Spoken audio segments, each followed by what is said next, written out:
Michael Jordan, Jason Tatum and I went and golfed with him 2 summers ago, and I had met him before. You did? Yeah, and so, but So still. that's why you're golfing. Still. I figured it out. Yeah.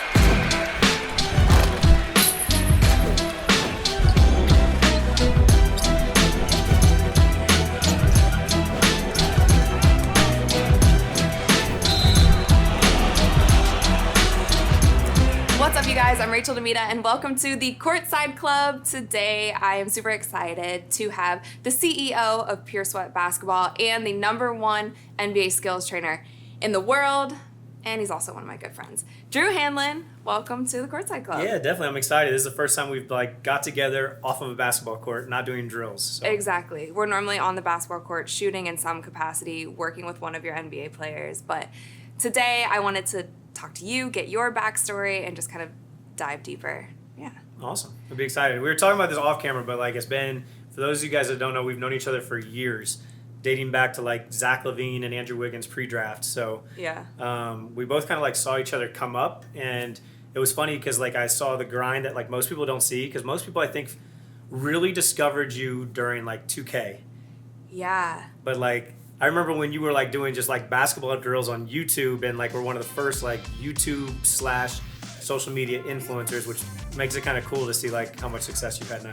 Yeah, I was doing so much behind the scenes and creating on my own, and yeah, I think people don't realize that I was working in a restaurant, I was modeling on the side, I didn't just didn't come to LA and just walk into a hosting gig like 2K, but I feel when we met, you also only had a few clients. You had David Lee as one of your NBA clients, and then Zach LaVine and Andrew Wiggins, who were pre-draft.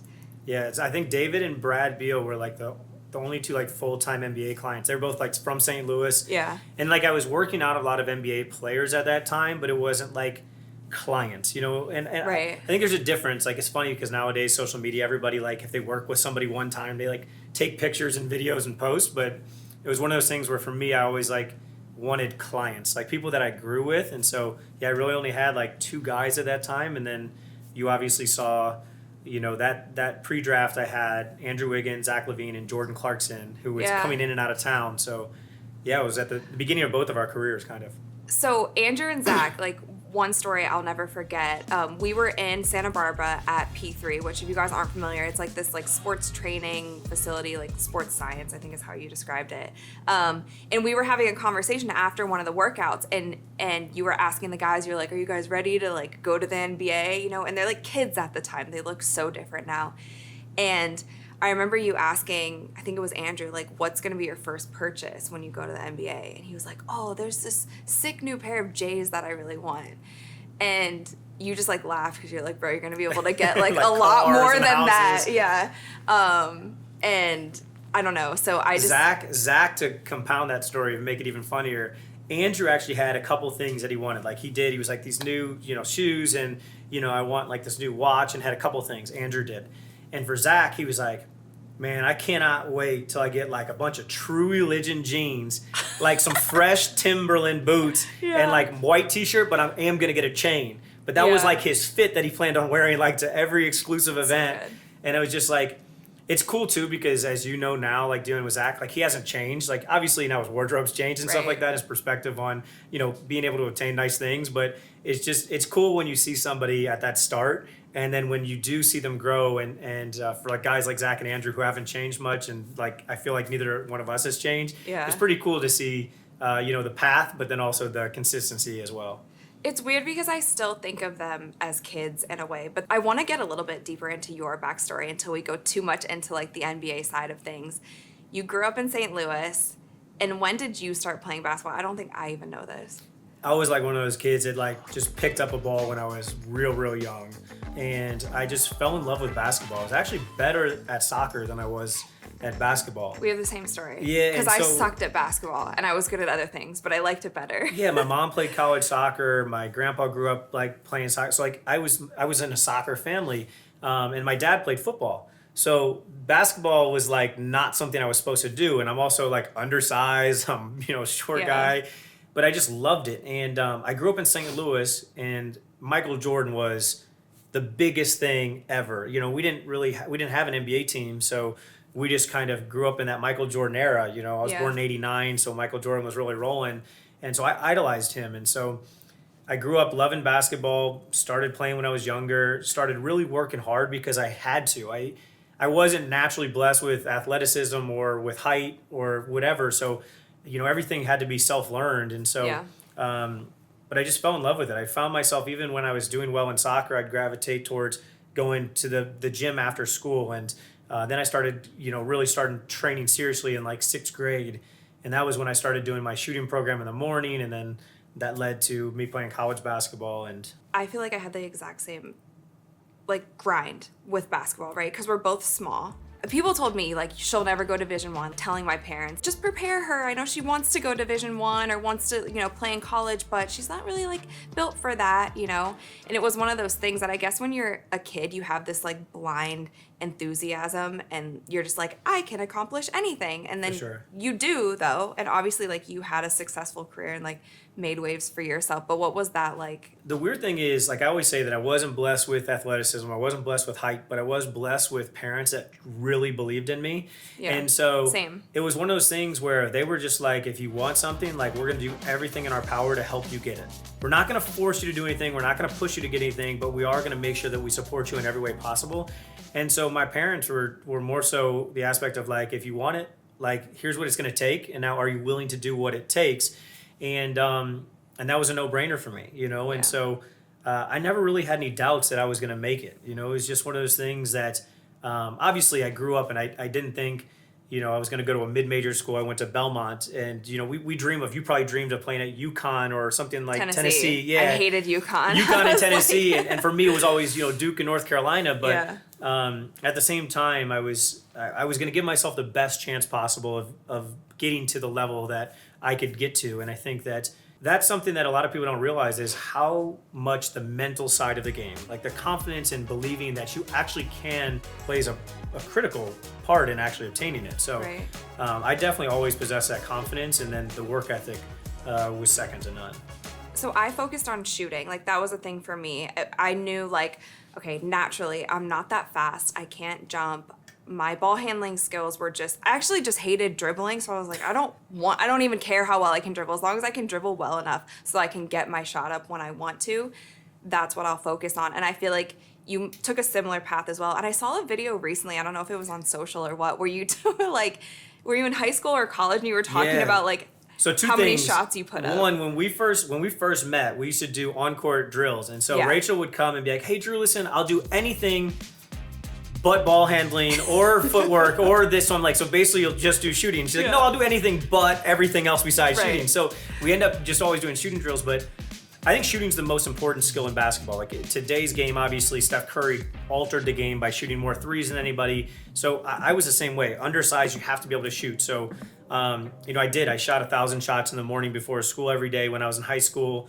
And that clip actually went super viral because I was giving a motivational speech to a bunch of campers in Miami. I was doing a clinic in Miami, and I told them about my morning routine. And I was basically like, listen, you guys have to find something that separates you from everybody else, because everybody wants to play college basketball, but only like 2% of high school athletes play college basketball. So you have to be in that 2% somehow. Right. And so if you're not super gifted, with height or super blessed with athleticism, and so I told them, I said, for me, I gave up sweets when I was 12 years old. That was like one of my things all right, I'm going to sacrifice now to succeed later. And the other thing was I shot 1,000 shots in the morning. So I said that, and one of, my haters online was like, you didn't actually do that. Like, that's cap. Yeah. So I dug in the archives and I found a story. And I actually, the morning that they had done the interview, I shot 1,400 shots that morning.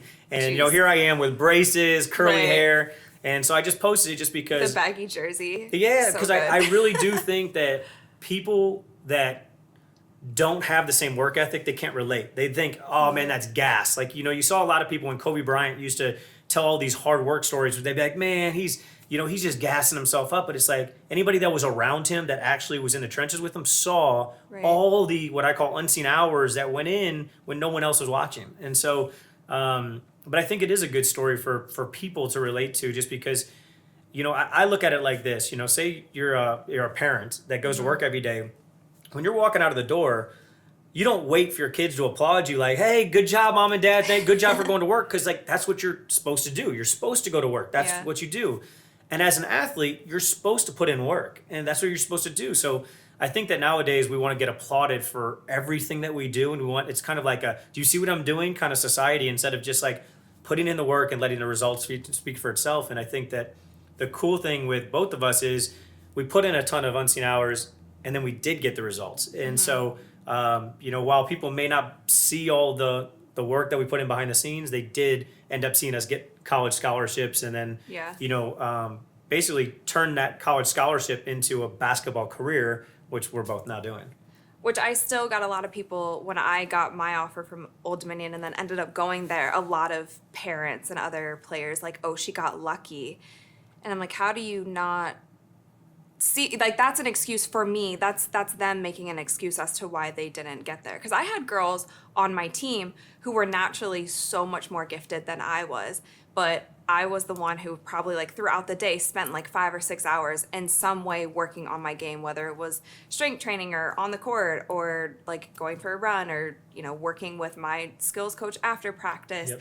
And then I had a girl on my team who was like 5'8" and could like snap the rim. Like that's how athletic she was. And she would just kind of like, all right, see you guys later. Ended up going Division I, but I don't know. There are levels, and I'm sure there's that in the NBA as well, even at the highest level in the game. So you talk about Kobe, somebody who clearly was obsessed, the best of the best, but then obsessed to that level. It's funny, like luck always favors the hardest working people. You know what I mean? It's just, and there is opportunity. There's opportunity that's granted to different people and individuals. Like you look at, let's use the NBA where a player is on a certain team. They're not getting the opportunity. They get traded. Now they have more of an opportunity. They finally shine. So there is that. But I always believe that if it's meant to be, it's going to eventually be. And, I think the people that just work really hard and they continue to kind of knock down doors and figure out strategies to advantageously put themselves in positions to win, I feel like those are the people that end up winning in the long run. I think that was one of the things even for me during COVID. So obviously like we get locked down. I had a contract that had ended like a week and a half before the whole country went on lockdown. So I went from like having a job to not having a job to having 2 shows lined up for me to host for them. Just like, wow, timing couldn't have been worse for me. But during that time, and it was hard for me mentally, but I kind of like tapped into, I guess, what I built when I was younger as to, I just like grinded it out and I did what I needed to do. I did a lot of stuff for free. I just kept keeping up with my social platforms and reaching out to different places and having meetings and like creating on my own. And now, like almost 2 years later, I'm getting the benefits now. For sure. But if I didn't do that during that time, I wouldn't be like sitting here with you today. For sure. Hosting, my podcast and my show and having these different opportunities and doing this and that. And so I think that's something, even if there are any kids or younger people listening now, like take that work ethic, like that work ethic that you learn in athletics is going to continue on. You just might not see the results, until down the line. And it's one of those things where it's like, it's funny because I always say consistency trumps intensity. And I think that we live in a culture where everybody's about intensity. So they're like, you know what, on January 1st, I'm going to start this brand new diet. I'm not going to eat it all. And they start eating air salads and they start, doing this and they do it for 2 days and then they just, completely fall off the wagon. And it's like those little daily disciplines add up over time and you don't realize that, like, if you eat bad today and you go on the scale tomorrow, you might be up a half pound, but it's unlikely. You're probably, water weight might fluctuate a little bit, but if you eat bad for a month, you're going to see it, Same thing with the positive side of it. If you lift weights today and you go try to, dunk a basketball and you can't dunk, you're not going to be able to get up higher. You might actually go the opposite way because you're sore. But if you do it for, 6 weeks, you do it for longer, then you're going to see your athleticism improve. So I think that too many people are like all about like the motivation and they rely too much on that instead of just relying on, straight like habits and discipline, which is going to win out over time for sure.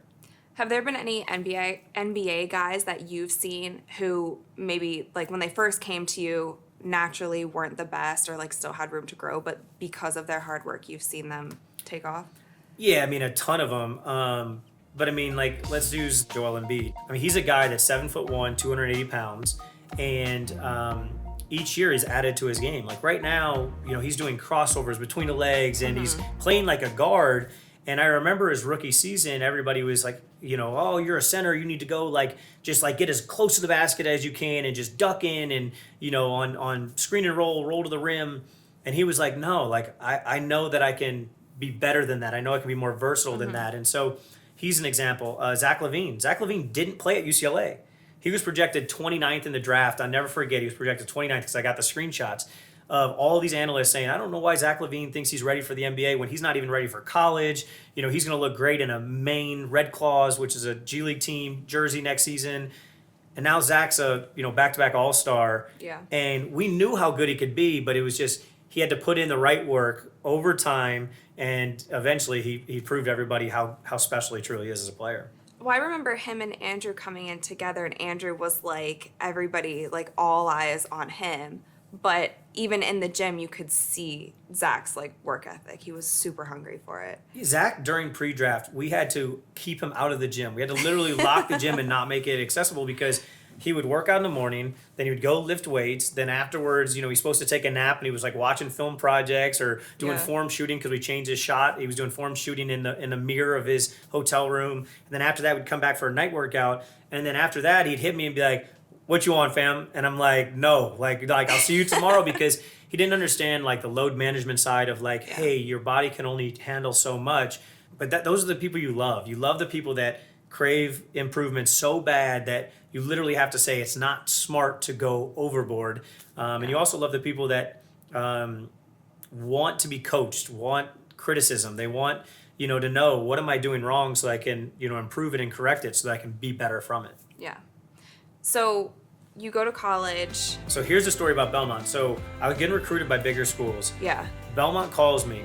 My college coach, who's one of I think he's top 10 in all times in wins, Hall of Famer, everything, unbelievable coach, unbelievable person. He calls me, and he's from he's from Tennessee. Yeah. From Knoxville originally. And so he has this country twang when he leaves me this voicemail. Yeah. I couldn't even low-key understand him. and he said, I'm a coach at Belmont. And I had never heard of Belmont at the time. So I was I remember I didn't even return his first call. Because I'm all right, I've got these bigger schools. And at the time, one of the mistakes I was making is I was judging people on the jersey and their name instead of on the fit, which now I, make sure that I recommend to all these high school people. That's what I did wrong. I think that's why I didn't last at Old Dominion, because I was like, wow, 11th in the country, big offer, Coach Wendy Larry, let's do it. And then I was miserable. For sure. So I get the second call, and it's from the assistant coach, Casey Alexander, who's actually now the head coach at Belmont. And he calls me and is like, hey, man, listen, we've been to the NCAA tournament the last 2 years. We'd love to have a player like you on our team. So I call them back. We have a good conversation. We schedule a visit to go down there. And I'll tell you what, I fell in love with the people. I fell in love with the players. I fell in love with the coaching staff, the support system around it. And I realized this is the best fit for me. And so I went to Belmont. We ended up playing in 2 NCAA tournaments.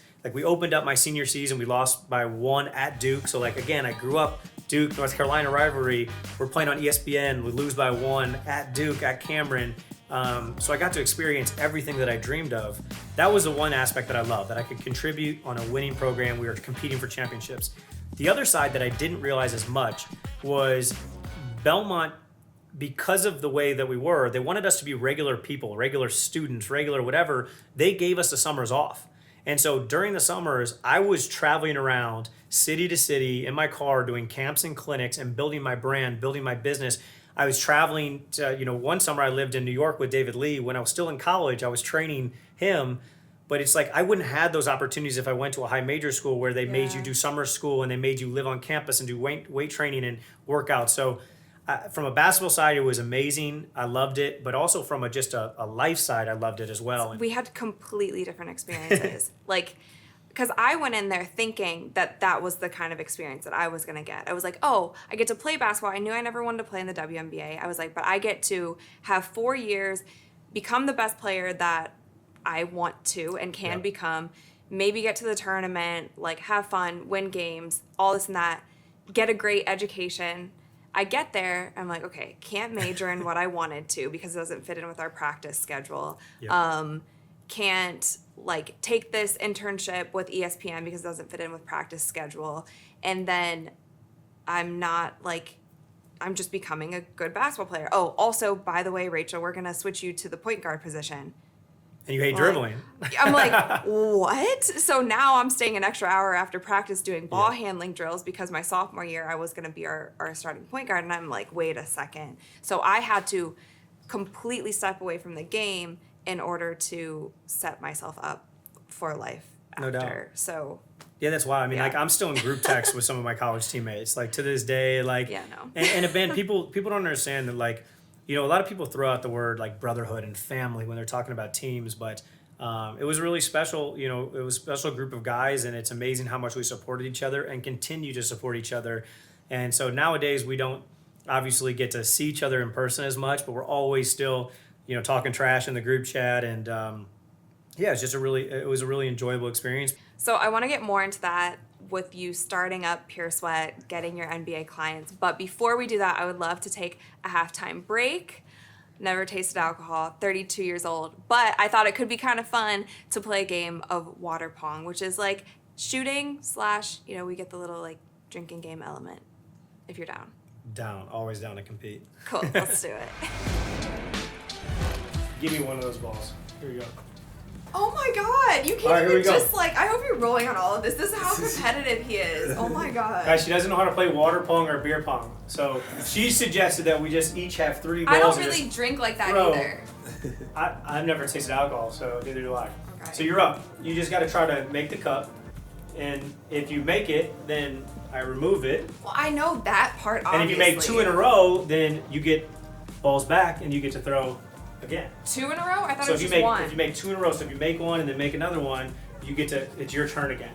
So then I don't get to throw. If you Okay, make so one, it's 2 throws I and 2 remove throws. the cup and then I get to throw. Okay, 2 throws and 2 throws. And we're pretty close. Yeah, so we have a shorter table, but yeah, we're just gonna go for it.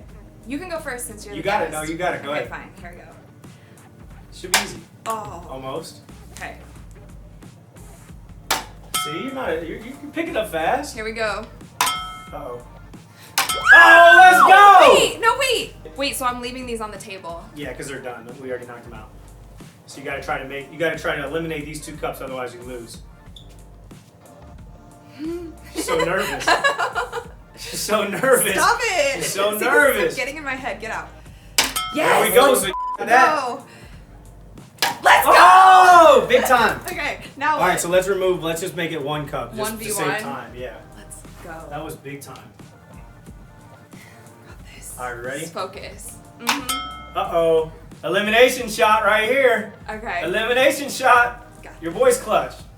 So am I. All right, we'll see. Ice. Oh, let's go, air ball. My airball. Good game. Okay, that was good. By the way, I've never lost in beer pong. I get beaten Ever. into shooting it. Never lost. Seriously? I could have handed you your first people L. always think that it's cheating because I don't drink. So a lot of times my partners will drink for me. So they're like, well, you're see. sober, obviously, but it's also just. I lose once again to Drew in any type of shooting game. Let's go.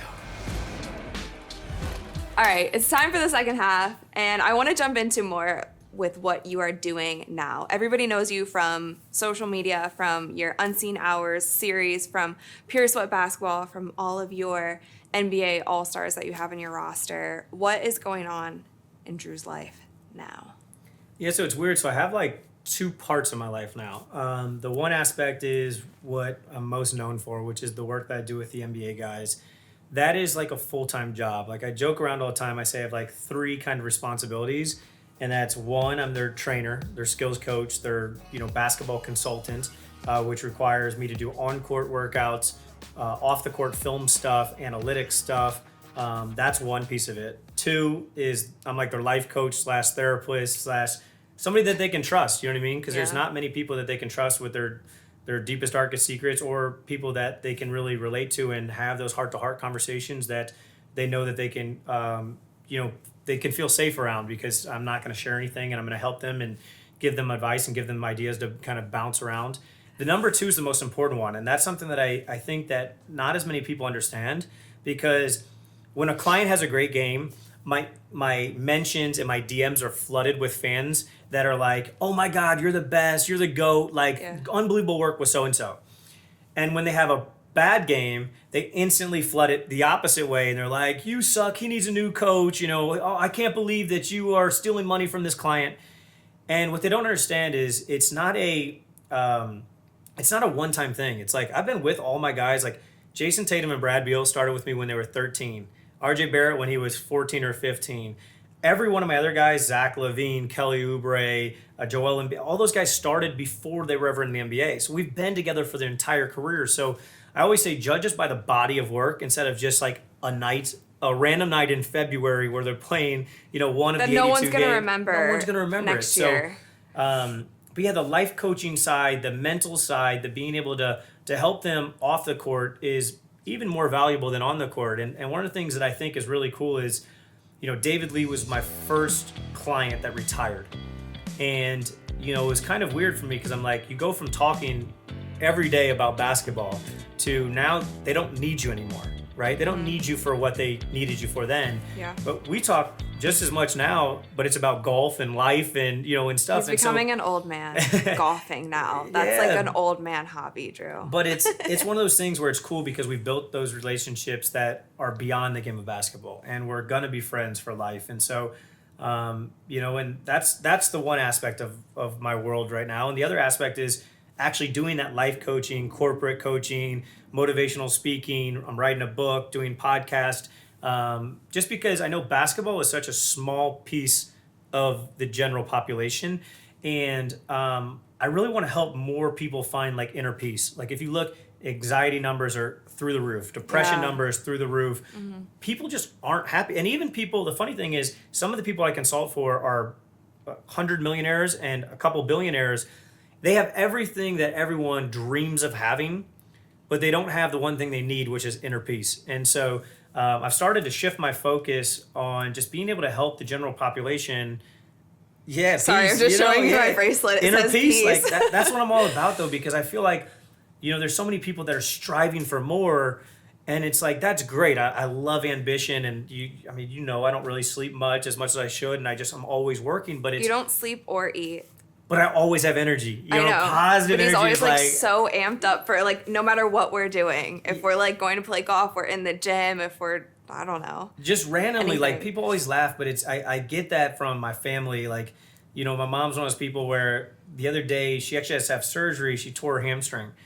And she tore her hamstring and she's getting ready to have this big surgery and she's still answering the phone. She's like, Drewy, like, and then everyone's like, isn't she like down and out? Like, and like, oh yeah, she can't walk right now. She's like, I don't know how people do this. She's like, I'm crawling everywhere. She's like, don't worry, I'm gonna try to drive with my left foot. And we're like, she's just like doesn't matter what's thrown at you, you got to deal with it. Yeah. And so, being able to help more people in that regard, because I think that a lot of people don't have consistency with what they say their life is like and what their life is really like. And I always say you can't outrun you. And I think there's so many people that have these inner struggles, inner problems and issues that they're not willing to voice. And so they end up dealing with them throughout their entire life. And so hopefully I can tap into that and be able to help more people find that inner peace, and so they can finally like love themselves and love the life that they're living instead of having to portray that they're living some great life on social media and to their friends and family. Yeah. You talked about that you're writing a book. That's something that you shared with me. And I said to you, I was like, oh, you're the Tim Grover of 2022. Relentless is one of my favorite books. And you came back to me and you were like, well, kind of, but I'm taking a different approach. And that's something that you mentioned. You were like, I'm taking an approach of like how we can put this to our actual life. Because Relentless is one of my favorite books. I've read it like 3-4 times. And that's one of those books that kicks my into shape when I need it. Yeah. Because I feel like I still kind of have that like athlete's mentality. If I'm like feeling sorry for myself or whatever, I read a few pages of that and I'm just like, okay, let's do it. Like no excuses. Yeah. Let's go for it. But one thing in that book, and I wanted to get your take on it a little bit, is he talks about the dark side. And that's kind of like what you're talking about is like people holding on to things. Yeah. He said that everybody has that, and even the athletes at the top of their game have something that is what you would consider their dark side, or maybe what the public doesn't know. It can either destroy you or make you stronger. What do you think? So here's the cool thing. So for those of you guys that don't know, Tim Grover was basically the original kind of independent basketball trainer. He did more of the body than I do more of the skill. So we're a little bit different in that aspect, but he worked with Michael Jordan, Kobe Bryant, Dwayne Wade, the list goes on. So when it comes to the independent training world, I mean, he was the guy. And now he does a ton of motivational speaking. We actually spoke together in Orlando last month. That's cool. And we spoke back to back, and it was funny because when it comes to our athletes, we have such a similar message as far as like you have to be so mentally sharp that nothing can rattle you. You know, you can bend but not break. I call it unbreakable faith, like where it's like nothing that can be thrown at you can stop you. You know, for him, he calls it a closer, you know, a cleaner, a closer and stuff like that, where you just have this different level of mentality. The one thing that we differ on is I believe that if you look at all the best athletes, the GOATs, they've all had almost big time life problems because they didn't know how to turn it on and off. So if you look at, you know, golf, for instance, we talked about that. Tiger Woods had huge life crisis. If you look at Michael Phelps, the best swimmer of all time, he's went through a ton of, you know, public, you know, issues. You look at Michael Jordan, he's had his own, you know, things that he's had to deal with. And so I look at it and I say, on one end, you know, if you have no off switch, it does help you be, you know, kind of relentless, for lack of better terms, in your field. But I also want to help my athletes win off the court as well as on the court. And so being able to win on the court does require that kind of ruthless, like just like all in mentality. But then also I want them to be able to have that inner peace where they can live, you know, happy lives outside of basketball, because most athletes retire before they're 40. You know, you have the Tom Brady's of the world, you know, Michael Jordan might push that 40 edge, but so that means you're going to have, you know, maybe 20 to 40 where you're in a professional athlete. You got 20 years. It's a small chunk of your life. And that's on the long end, because what's the average lifespan for like an NBA player? Not lifespan, but you know what I mean, like career span. Let's say that most like, and we're talking about the highest level of athletes, they might retire when they're 35. Yeah. So they maybe have 15-year careers if they're like, that's if they're really elite. Right. And so then the rest of your life, and even during those 15 years, like one of the things that I always do with my guys is try to snap them back in reality, because you know, some of my clients have collectively made $3 billion. None of them are 30 years old. So it just shows you they have a ton of money and they're all young. But a lot of them have gone through things where they're like, oh my God, they're stressed or whatever. And I'm like, time out. Let's go back. If you were 15 years old and somebody told you that you could have $400 million in contracts, you were going to be an NBA All-Star, you were going to be this, what would you do? And every single one of them just smiles. Yeah. And I'm like, you are literally living your dream. And I saw it in Santa Barbara with the guys. Yeah, like, you know, it's they wanted different. just some new J's, and now look at them. And so the thing is, I look at life as a bigger picture. I look at basketball as just such a small piece of the puzzle. And so with a lot of the work that I do, that's what I try to do. I just try to get them to appreciate all the blessings that are in their life instead of stress about all the wants that aren't in their life. And you know, my grandma had a saying that I'll never forget. I always say it, but she used to always say, Drew, you're never going to have everything that you want, but you're always going to have more than you need. And when you think about that, it just puts everything in perspective. Because, like, we're in LA right now. Yeah. In LA, a water problem is that a water costs $15 at a club. Yeah. Whereas a water problem in Haiti, where my little sister's from, is that there's no clean water to drink. Those are the same, they're both water problems, but they're different water problems. And so I think that too many of us stress and struggle about things that really don't matter. Yeah. And so, that's kind of the second phase of my career, is that's going to be just helping people kind of achieve not only what they want as far as success, but like really defining success as just being able to live comfortably. We talk about Michael Jordan or even Kobe, like back in those days, you didn't have even the different pressures that the guys have now with sure. social media, where like they're accessible 24/7. And then even somebody who's not in sports, not in entertainment, but is constantly like scrolling and comparing and seeing other people's lives that are better, or seeing like, oh, they look happy, I'm sitting at home and I'm not happy. So when you talk about like the anxiety and the depression, all of those things I think play into each other. And then not to mention, we just like are still kind of like going through a pandemic. There's just a lot of like heaviness right now. And the other thing is, I have some clients sometimes, or business guys that are very successful, and they'll talk about this new deal and it's stressing them out, and I'm like, just don't do it. Yeah. Or retire. I knew you were going to say that. I'll be like, don't or do retire. It. And what I happens feel like is, you've said this shit to me before. You've just been like, For sure. why are you doing it? And I'm like, Yeah, I like, don't know. my golden rule is, if I don't want to do something, I don't do it. Yeah. And you know that, like, that's why I don't drink, I don't smoke, I don't do it. Like, and people laugh, but like, you know, I mean, there's times where I show up to a club and I'll be in like a sweatsuit, and people are like, and I what are doing you the doing? same thing. Yeah. They're like, what are you doing? And I'm like, I'm not here to impress people. You know, I'm here to have fun. So I just wish more people kind of dropped all the stress and stopped doing things they don't want to do. And there are things you have to do sometimes to provide for yourself or your family that you don't want to do, or there's little pieces of a business that maybe you don't necessarily like doing, but overall things, if they stress you out, just find something to replace them that, you know, provide the same benefit that those things do. So your book that you're writing, can you share the name? It's called Stop BSing Yourself. Stop BSing yourself. And it's funny because when people thought, when people hear the name, the original thought is, oh, he's talking about like be disciplined, lock in. That's what I said when you told me you're writing that book. I was like, oh, this is Relentless Part 2, but like a new wave of it. And like, I obviously respect you and think that you are up there with Tim. You're just, you know, a lot younger and in this new wave. But like, I was like, oh, like you can really do this. That's what I was thinking. It's part that. It's the biggest part is like, stop BSing yourself. Like, actually follow through with the things that you say you're going to do. Yeah. I think that confidence comes from keeping the promises that you make with yourself. I think that if you tell yourself that you're going to eat well for a certain period of time, you actually doing those small wins over time will build up to confidence. I think that when you're living a life that's consistent with the life that you're telling or showing to other people, that also brings confidence and self-love. Yeah. But it's weird because I ask this to people all the time. I say, would you do anything for the people that you love if they were in need? And they always are like, of course. Well, yeah. And I'm like, do you love yourself? Yeah. So why aren't you doing the things for yourself that you would do for other people? And there's so many things that I mean, people stay in bad relationships that they shouldn't stay in. People stay in bad jobs that they absolutely hate. People continue doing things that they know aren't beneficial for them. And so that's what Stop BSing Yourself is about. It's like, hey, what do you really want?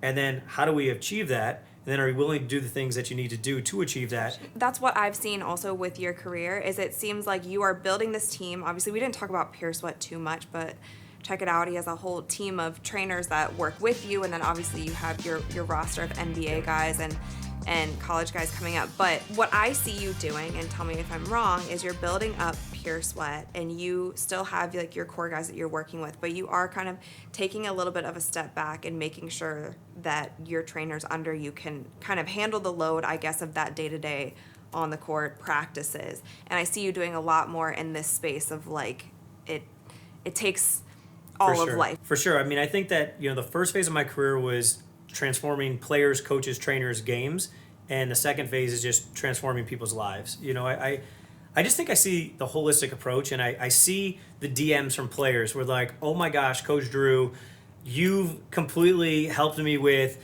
you know, my game, make a team, you know, whatever. Mm-hmm. And these are people that I haven't met, and I'm like, wow, like I've been able to impact so many players, and I'm like, there's so many people out there though that need somebody to kind of, you know, pat them on the back or pull them in a certain direction or push them in a certain direction. And so I want to be that voice to everyone. And I just, like I said, I mean, I just think so many people are fighting internal battles that they can't win with themselves.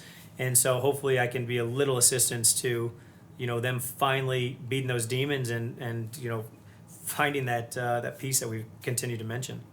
But can you still help me for my celebrity games on the court? For sure. I'm never going to step away. Listen, I have a celebrity game at Final Four The last celebrity game I was in, I was like 0 for 6 or 7 from 3. I've never, ever been that, but I didn't play. I'm guessing you blame the ball or something. No, I definitely had an excuse. But I can't tell that to you because you're just going to be like, whatever. But I'm not going to have an excuse this time because I'm going to at least get on the court. Yeah, no, I'm always going to be around the game of basketball because it's something I love doing. I love helping, players out, but I really do love helping people through basketball more than I love the actual basketball, which is hard for some people to believe. They'll be like, hey, do you want to come play pickup? Hey, do you want to do? And I'm like, no, I don't really enjoy playing basketball anymore. I enjoy what I can do through the game of basketball, which is help put a smile on people's faces. And so just being able to do that in another manner is going to be, it's exciting for me. You say that, but you're going to play pickup later with Drake, so... We're having a little pickup run. He's pickup so run humble, later. but he really knows everybody and has played with celebrities across the world. But we are at the end of our game, so before I let you go, I have some buzzer beater questions for you. Do it. What is the best game that you've ever sat courtside for? Ooh, there's been a lot of them that are fun. I think my favorite one, not the best one, but my favorite one was. Jason Tatum hit a game winner, and I was sitting courtside, and I remember that it was when we had the mask on. Okay. And I remember just ripping the mask off and just going crazy. So there is a picture of Jason and his teammates tackling him, and you see me looking like Superman behind him. Like, you would have thought I hit the shot the way I went crazy. Oh my gosh. So, yeah, that's up there. I mean, it's been fun. The thing that people don't realize when I sit courtside is I only cheer for my players. So there will be times where, two of my clients are playing against each other. So the other day I was at Boston versus Philly, and so Joel and Jason were playing against each other. And Joel came over, and he was asking me for some advice during the game, and I'm giving him some advice, but I'm sitting next to Jason's mom, and she's like, don't help him out, like, my baby, whatever. And then the next, couple plays down later, Jason's like, yo, what am I doing on my elbow? And the people behind us are like, first off, yeah, who are you cheering for? You're like cheering every time Joel scores, you're cheering every time Jason scores, and then second off, like, what kind of conversations are we having during the? Why are they listening to you about their jump shots? Right. So I think that's always funny, especially when I'm not sitting courtside and I'm sitting with the fans. It's always funny because I'll be like, yeah, there we go, or yeah, there we go, and they're like, you're a front runner, or you have both those guys on your fantasy team, right? So. But I would say the Jason game winner was my favorite just because I felt like I hit the game winner because I went so crazy. I need that photo. By the way. Send it. I gotta go. It's a good picture. So what is your ideal food and drink combo while sitting courtside? Oh, while sitting courtside, well, lemonade's always gonna be my go-to drink if I'm ordering something. Or wait, where's your? I've already went through about 5 of them. Lemon Perfects. Lemon Perfects. So here's the thing. Shameless plug. Lemonade was growing up. That was how I made money. That was also what I drank when I went out because everybody else was drinking alcohol. I would drink lemonade, and so when it was actually funny because normally brands reach out to us. I actually reached out to Lemon Perfect because I was like, hey, listen, I tasted one, it's amazing, but it doesn't have all the sugar and the bad stuff in it. So I was like, it's basically like lemonade without, being lemonade. But yeah, I would say lemonade would be the drink. I don't know about snack, like maybe chicken tenders or something like that. I'm not a big courtside eater. I'm more like focused on the game. But if I had one meal, it would definitely be my mom's homemade fried chicken or my dad's steak. So like, I'm like a homemade kind of guy. That's like a Midwest Southern thing. Yeah, I eat out. I spend way too much money on Postmates every year because I travel 200 plus days a year. Same. And so I just value a home cooked meal. Yeah. And my last question, what is one event in history that you would have loved to sit courtside for? It could be a sporting event or other. Oh, no brainer. Michael Jordan game winner on the Utah Jazz, Game 6. Yeah. I mean, I grew up and as you mentioned, I mean, there are not many celebrities that I haven't met. I've met pretty much everyone, and I know a lot of them on a first name basis or on a text basis. Yeah. Michael Jordan, Jason Tatum and I went and golfed with him 2 summers ago, and I had met him before. You did? Yeah, and so, So that's why you're golfing. Still. I figured it out. Yeah, that's why you're picking up golf. But still, It was just like, it's like, this is still Michael Jordan, you know what I mean? And so it was funny because we were golfing and like 13 holes in, there was a big rain delay, like thunderstorms came down. So Jason's like, dang, man, like we're 5 holes away from finishing. But I'm over here because I grew up idolizing him. I'm like, rain delay means we get to hang out with Michael Jordan more. Yeah. And it's just cool. Did he talk shit on the golf course? Oh, for sure. He has to. That's why I like it. I mean, as we don't do it on the podcast, but like, as you know, my greatest gift besides helping people is trash talk. That's what I enjoy more than anything, you know? And so you do it to me. And that's why I like the mental side so much. Like, it's funny because actually, here's a good story real quick, but Tyrese Halliburton is somebody I've never worked with on the court. And he was in Philadelphia the other day, and I was there working with Joel Embiid. And his agent is a good friend of mine and said, hey, is there any way we could grab dinner together with Tyrese? Because I think that he could really learn from you mental side, the mental side of things. So we go to dinner, and I have my phone out, and I start naming off players. And I'm not going to say them, but I start naming off players. I'm like, what do you think about this guy? He's like, bum. What do you think about this guy? He sucks. What do you think about this guy? Good. And I'm like, oh, well, they all average more shots a game than you, so... And he was just like, we froze. And I started talking to him, and I was like, he started talking about basketball, and I was like, we got to get the mental side first. And I was like, just get to 14 shots. He wore the number 14 in high school, so I photoshopped a picture of him. He had got his jersey retired, and he was like almost like in tears looking at his jersey. Yeah. So I photoshopped it instead of having his name on the back. It said 14. I put shots per game underneath. And You're also like a Photoshop wizard. Yeah, and I don't even know him at this point. And I said like, oh, this is amazing. This is what 14 means, 14 shots per game. So he says, all right, I'm going to do it. I'm going to be more aggressive against Philly. That night, his career high was 28. That night he had 38.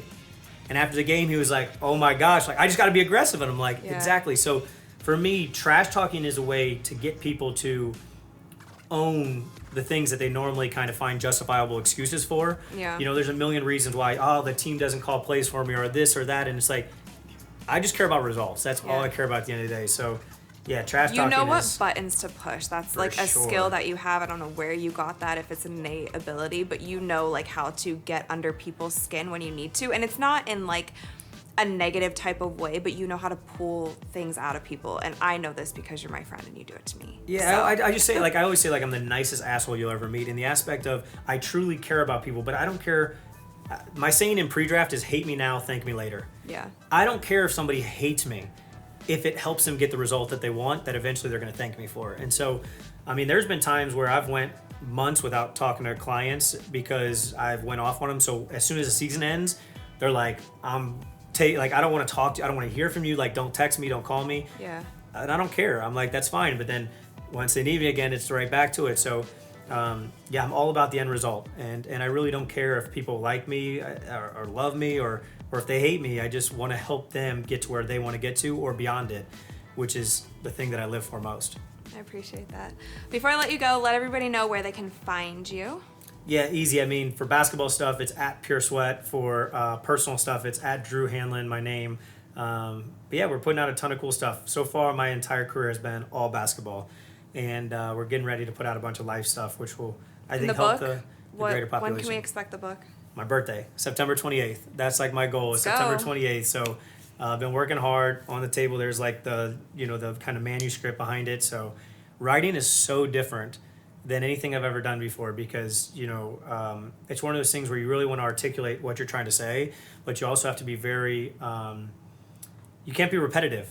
And normally, as when we're on camera, we're used to repeating the same stories and delivering the same messages. And so, and also trimming the fat. Like, that's one thing I don't like when I read a book and it's 400 pages and I'm like, oh, I got like 5 pages of notes out of it. Yeah. So I'm really trying to trim the fat so that when people read it, it's like, they want to highlight the whole thing. It's going to be Lean and Mean, that's September 28th. I'm excited for it. Thank you so much. Yeah, no doubt. Truly appreciate it. It was a great chat.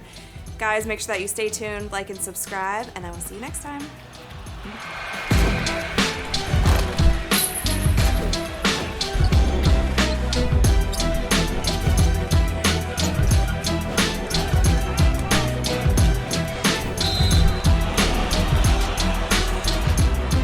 What's up, guys? It's Rachel DeMita. Thank you so much for watching this week's episode of Courtside Club. Make sure that you like, rate, and subscribe to ESPN's YouTube channel and wherever you listen to your podcast. We have new episodes coming to you guys every single week, so stay tuned for that, and I'll see you soon.